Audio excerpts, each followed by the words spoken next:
আমার পাড়ায় এক বৃদ্ধ দম্পতি থাকে, যাদের আমি কাকু ও কাকিমা বলেই সম্বোধন করি, বাস করেন।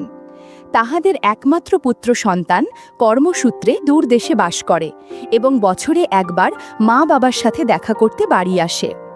বেশ কয়েক মাস আগে কাকু অসুস্থ বোধ করার সময় কাকিমা আমায় তাহার রক্তচাপ পরীক্ষা করার অনুরোধ করলেন।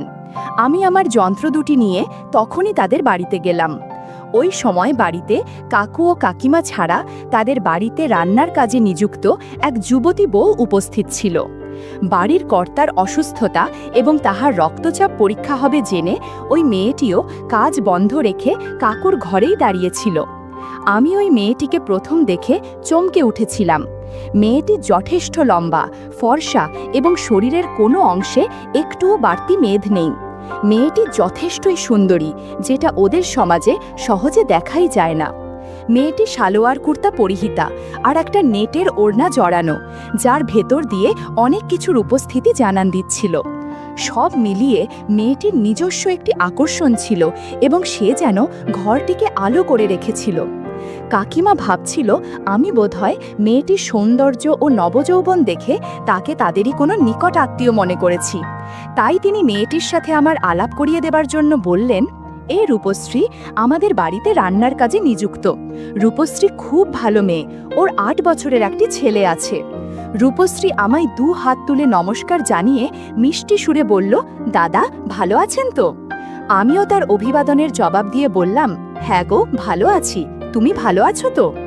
আমি ভেবেছিলাম রূপশ্রীর বয়স মেরে কেটে 20 থেকে 22 বছর হবে এবং হয়তো 1 বা 2 বছর আগে তার বিয়ে হয়ে থাকবে।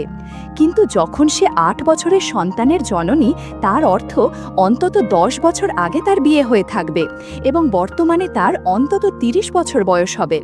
অথচ এখনও রূপশ্রীকে দেখে 20 বছরের নবযৌবনের মতোই রেখেছে।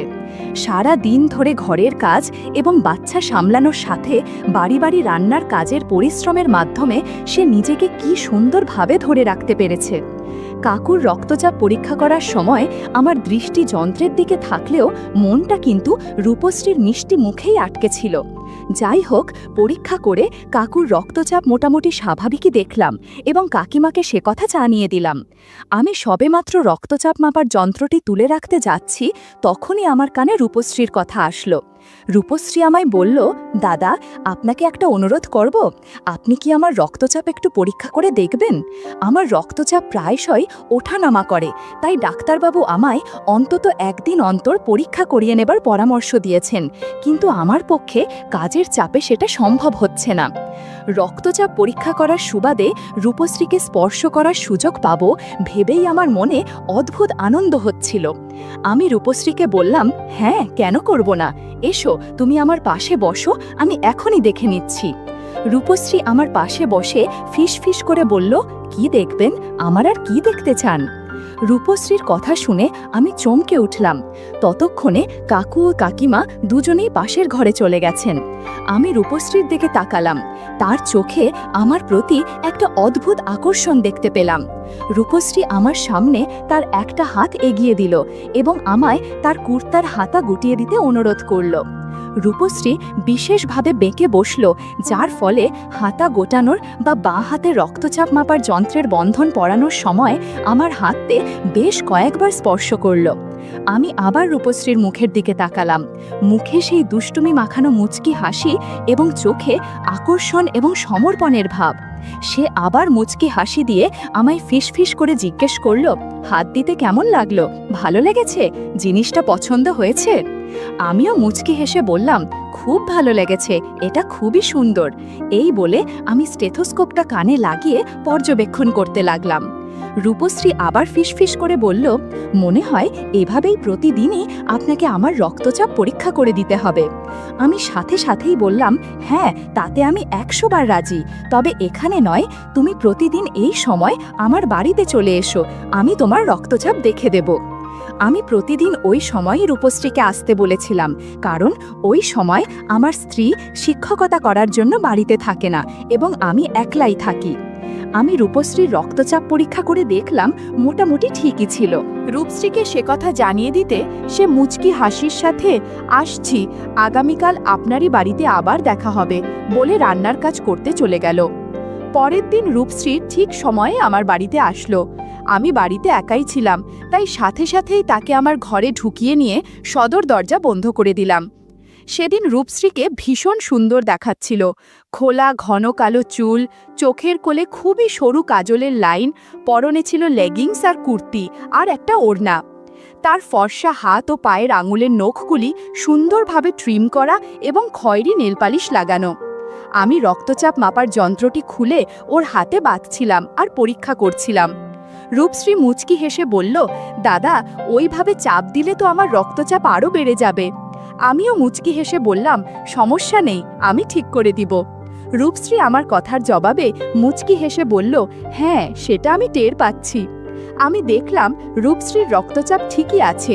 গতকালও তো রক্তচাপ ঠিকই ছিল। আমি তাকে এই কথা জানাতে সে হেসে বলল, ঠিক আছে দাদা, আমি আগামীকাল আবার এই সময় রক্তচাপ পরীক্ষা করাতে আসব। এই বলে রূপশ্রী ওই দিন চলে গেল। পরের দিন সকালে রূপশ্রী আবার আমার বাড়িতে এলো। সেদিন তার পরনে ছিল লেহেঙ্গা।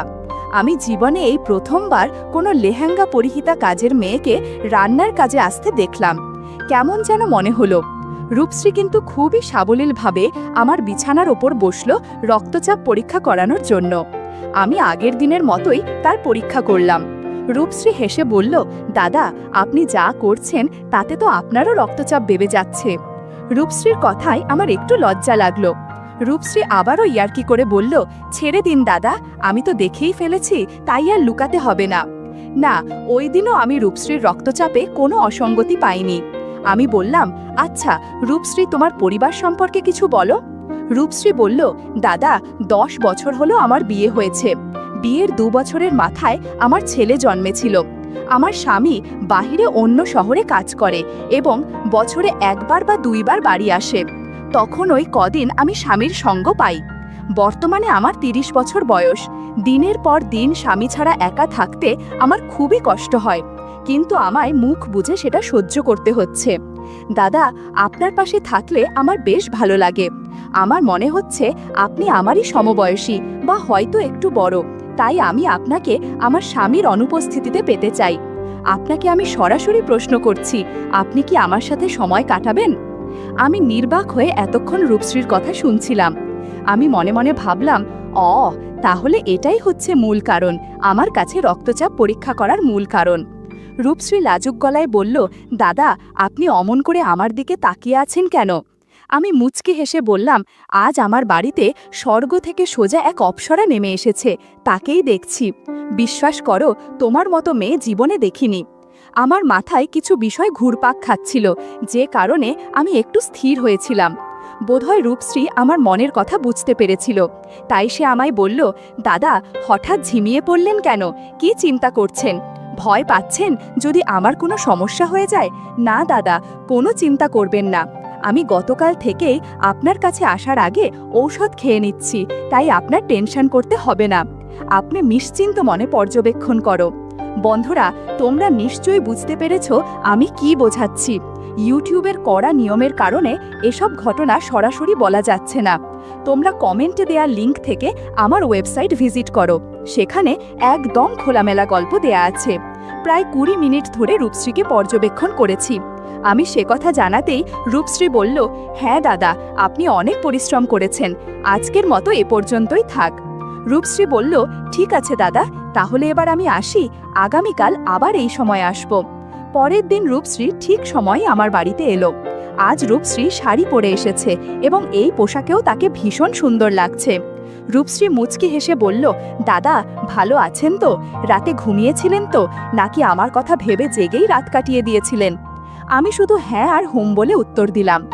আগের দিনের মতোই আমি ওর পর্যবেক্ষণ করতে লাগলাম। বাড়িতে আমার স্ত্রী না থাকায় বেশ সুবিধা হচ্ছিল। এদিকে রূপশ্রীও সময় কাটানোর জন্য আমার মতো একজন ডাক্তার পেয়েছে, যে তার স্বামীর উপস্থিতি বুঝতে দেয় না। দিনের পর দিন এভাবেই চলতে থাকে পর্যবেক্ষণের কাজ। বন্ধুরা, ইউটিউবের গল্পগুলো শুনে মজা না পেলে আমার ওয়েবসাইটে দেয়া গল্পগুলো শুনতে পারো। সেখানে প্রতিদিন খোলামেলা গল্প আপলোড করা হয়। কমেন্টে ওয়েবসাইটের লিংক দেয়া আছে।